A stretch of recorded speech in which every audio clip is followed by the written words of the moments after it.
दोस्तों, एक नई वीडियो में आपका स्वागत है।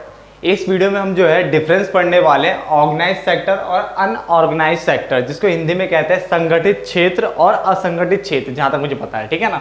तो इंग्लिश में हम बात कर रहे हैं ऑर्गेनाइज्ड और अनऑर्गेनाइज सेक्टर क्या होता है, इसके बीच में डिफरेंस क्या है। ठीक है ना। तो एक और डिफरेंस देखो किस तरह से हमने फ्रेम किया है। इसमें तकरीबन 6 पॉइंट्स मैंने लिखवाए हैं, ठीक है, जो कि सफिशिएंट है, इतना पढ़ना काफी है। ठीक है ना। यानी अगर आपसे कोई ऑर्गेनाइज सेक्टर के बारे में अगर आपसे पूछता है तो आप आराम से लिख सकते हो, अनऑर्गेनाइज सेक्टर पूछेगा तो भी आप आराम से लिख सकते हो, और इवन अगर आपसे डिफरेंस पूछता है तो मैंने आपके सामने लिखा ही है। तो 1 से 3 बेनिफिट होने वाले हैं। तो स्टार्ट करते हैं।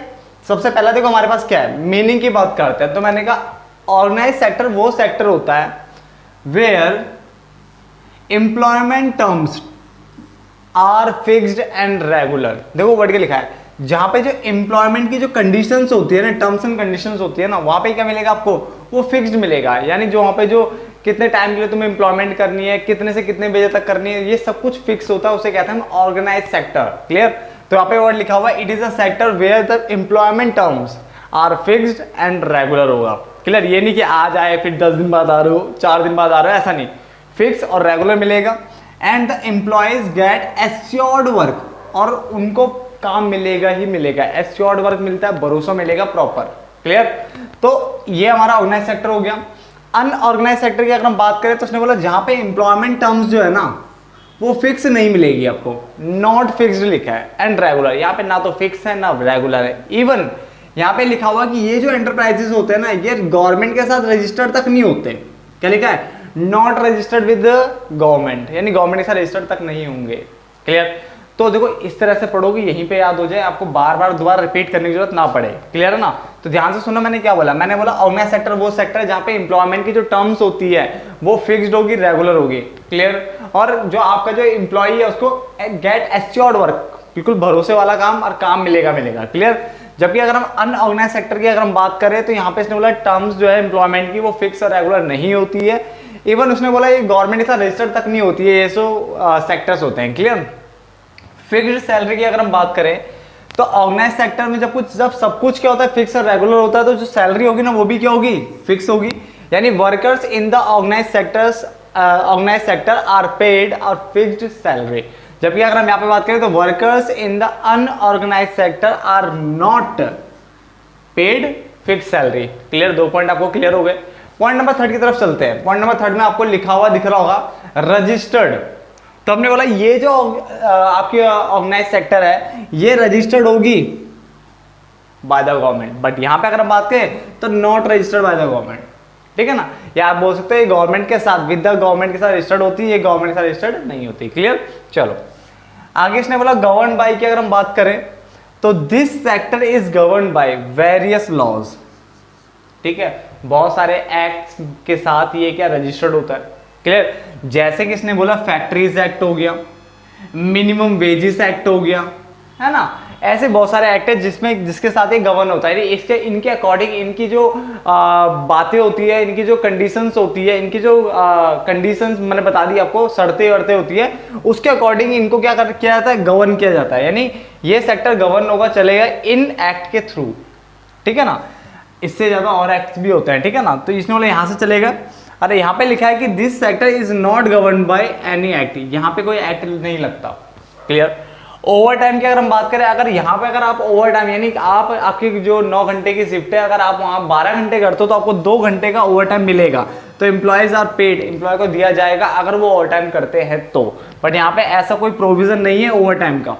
ठीक है ना। अगर आप ज्यादा 2 घंटे दे रहे हो तो जरूरी नहीं आपको कुछ मिलेगा यहाँ पे। ठीक है ना। कोई गारंटी नहीं है यहाँ पे कुछ भी। सोशल सिक्योरिटी बेनिफिट की बात कर लेते हैं। तो मैंने कहा सोशल सिक्योरिटी बेनिफिट की अगर हम बात करें तो यहाँ पे एम्प्लॉयज को जो है ना ऑर्गेनाइज सेक्टर में मिल जाएगा क्या, सोशल सिक्योरिटी बेनिफिट मिल जाएगा। जैसे पेंशन है, प्रोविडेंट फंड होता है, ठीक है, या पेड लीव हो गया। ठीक है। आपने छुट्टी लेते हो उसके बावजूद पैसे मिल रहे हैं, तो वो सब यहीं तो मिलेगा। इतना अच्छा बेनिफिट यहाँ सिर्फ ऑर्गेनाइज सेक्टर में मिलता है। बट यहाँ पे अगर हम बात करें तो उसने बोला do not get such benefit, यानी यहाँ पे इस तरह का कोई भी बेनिफिट आपको नहीं मिलेगा। ठीक है ना। तो यह आपने पढ़ लिया मेरे साथ। ठीक है। प्लीज इसे नोट डाउन कर लीजिए फटाफट से। मैं एक बार और रिपीट कर रहा हूं ताकि आपको घर पे रिवीजन ना करना पड़े। फटाफट से देखिए पहले ऑर्गेनाइज सेक्टर मैंने कहा, ऑर्गेनाइज सेक्टर वो सेक्टर है जहां पे जो एम्प्लॉयमेंट की जो टर्म्स है वो फिक्स है और रेगुलर है, ठीक है ना। और एम्प्लॉयज को यहाँ पे एम्प्लॉयज गेट एश्योर्ड वर्क, वहां पे इनको एश्योर्ड वर्क मिलेगा। बट यहाँ पे अगर हम बात करते हैं तो यहाँ पे लिखा हुआ है कि टर्म्स ऑफ एम्प्लॉयमेंट आपकी जो है वो रेगुलर फिक्स नहीं होगी और जो एंटरप्राइज है वो गवर्नमेंट के साथ रजिस्टर्ड भी नहीं होगी। क्लियर, आगे चलते हैं। फिक्स सैलरी की अगर हम बात करें तो यहाँ पे फिक्स सैलरी मिलती है, बट यहाँ पे फिक्स सैलरी का कोई प्रोविजन नहीं है, याद रखना, ठीक है ना। जिस दिन काम करोगे, जितने घंटे काम करोगे उस हिसाब से पैसा मिलता है यहाँ पे। डन, आगे चलते हैं। रजिस्टर्ड की अगर हम बात करें तो ये रजिस्टर्ड बाय द गवर्नमेंट या विद द गवर्नमेंट, आप विद भी कर सकते हो। ये रजिस्टर्ड विद द गवर्नमेंट, ये गवर्नमेंट के साथ रजिस्टर्ड होती है। बट अगर हम बात करें तो गवर्नमेंट के साथ रजिस्टर्ड नहीं होती, ऊपर लिख दिया था देखो, not registered with the government. Clear, चलो। गवर्न बाय की बात करें तो यहाँ पे वेरियस लॉज आपके एप्लीकेबल हो जाते हैं, ठीक है, जिनके हिसाब से यहाँ चलना पड़ता है। अगर आपने एक किसी भी लॉ को अगर तोड़ा तो फिर वही फाइन वाइन, आपको जो भी पेनल्टी लगेगी वो आपको भरना पड़ेगा। क्लियर, तो यहाँ पे सब कुछ देखना पड़ता है, सारे एक्ट वैक्ट आपको देखने पड़ेंगे। बट यहाँ पे ऐसा कोई पंगा है नहीं एक्ट का। डन, आगे चलते हैं। ओवर टाइम की बात करते हैं तो एम्प्लॉयज आर पेड, एम्प्लॉय को मिलेगा अगर वो ओवर टाइम करते हैं तो। यहाँ पे ऐसा कोई प्रोविजन नहीं है। एम्प्लॉयर का मन है, एम्प्लॉयर मतलब मालिक, एम्प्लॉय मतलब कर्मचारी, एम्प्लॉय कर्मचारी, एम्प्लॉयर मालिक। तो मालिक का मन करेगा तो दे देगा वरना नहीं देगा। वैसे कोई पंगा नहीं, यहाँ पे कहीं लिखा नहीं है कि आपको ओवर टाइम का पैसा देना है, बट यहाँ पे ओवर टाइम का पैसा मिलेगा। डन, सोशल सिक्योरिटी बेनिफिट में मैंने कहा यहाँ पे सोशल सिक्योरिटी बेनिफिट मिलेगा, यानी जैसे पेंशन हो गया, पीएफ हो गया, पेड लीव, यानी छुट्टी करने के बाद ही पैसा मिल रहा है, तो यहाँ पे बेनिफिट है ऐसा मिलने का, यहाँ पे नहीं है। यानी बात सीधे सीधे समझ लो कि अगर काम करते वक्त अगर मान लो किसी के साथ हादसा हो जाता है तो यहाँ पे तो बेचारे को बेनिफिट मिल जाएगा, वो क्लेम कर लेगा। बट यहाँ पे हादसा होने के बाद भी क्या कोई क्लेम नहीं मिलेगा, यहाँ पे याद रखना, ठीक है ना। इसलिए असंगठित क्षेत्र से हट करके हमें संगठित क्षेत्र की ओर जाना चाहिए, नहीं ऑर्गेनाइज सेक्टर की ओर जाना चाहिए। अनऑर्गेनाइज को छोड़ करके कहाँ जाओ, ऑर्गेनाइज सेक्टर में।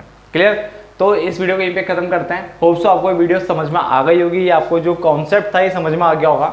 तो मिलते हैं फिर नेक्स्ट वीडियो में, जहाँ पे मैं एक और डिफरेंस आपके लिए लेकर आऊंगा। तब तक के लिए धन्यवाद दोस्तों।